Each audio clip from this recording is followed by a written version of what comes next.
My name's Amber Luffman. I'm 27 years old. I am the founder and president of Established Family Recovery Ministries, and I have a 5-year-old daughter named Ava, and my husband Bradley passed away from an overdose 1 year ago.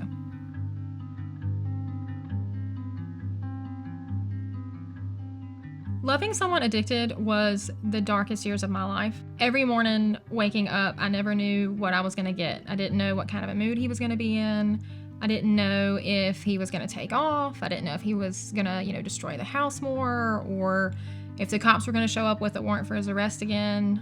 It was just chaotic consistently, and I had to brace myself every time I woke up. Me and my daughter had severe PTSD. We had a lot of fear, anxiety.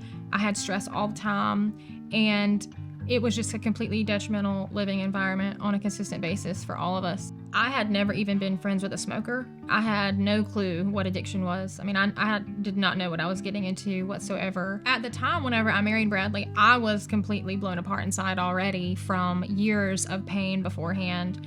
I had a lot of anger issues. I had a lot of control issues. I had a lot of fear-based attachment insecurities. So I struggled a lot with codependency and just all the self-esteem issues whenever his addiction started to flare up in the first place. Part of codependency is you look to another person to fulfill your own needs, or you look to another person to validate you or fulfill you or be your happiness. And so essentially I idolized Bradley, and he was like my drug because I consistently went to him and wanted him to fulfill me. A lot of times when someone's addicted, they are not able to hold a job. And the financial implications for the family are that either there's no income or there's the partner trying to support the whole family on an income. We actually ended up going into foreclosure prevention.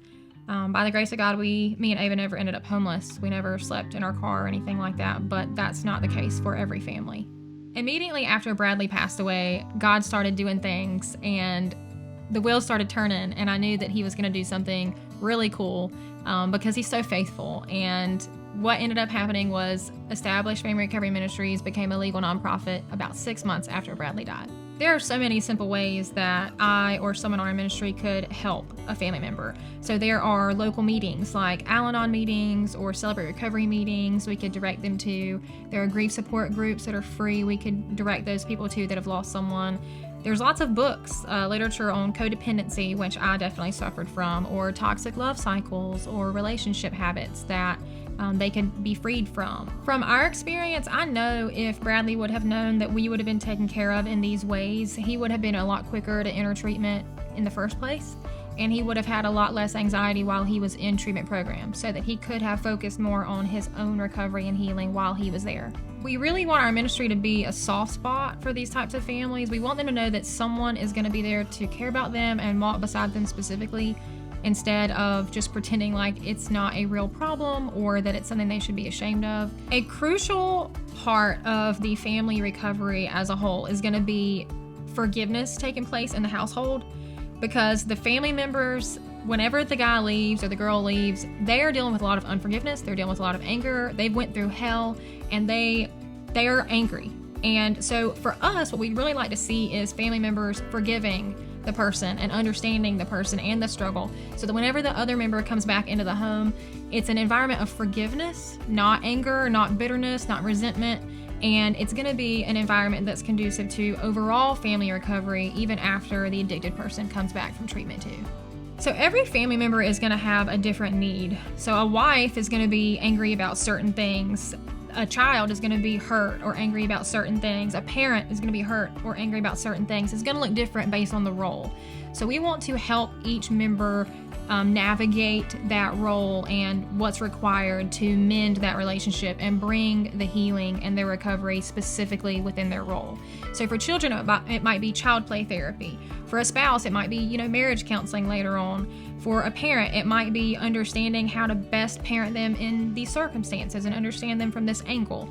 But we definitely want to directly walk with each family member and help the healing and recovery to take place on an individualized level.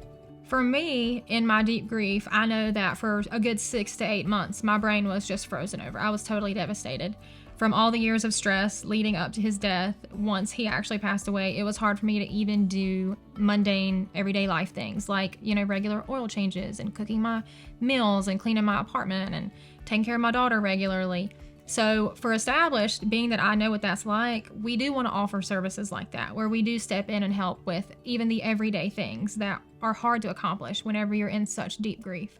We want to remind society that it does not matter how good looking you are, how smart you are, how much promise you have or potential you hold. Addiction does not care. And a society should care. Addiction is fueled by secrets and shame. So the quicker that society can remove the shame and open up the communication lines for people to reach out for help quicker and talk about it more, for us to smash that stigma, the sooner our society is going to be improved and changed for the better.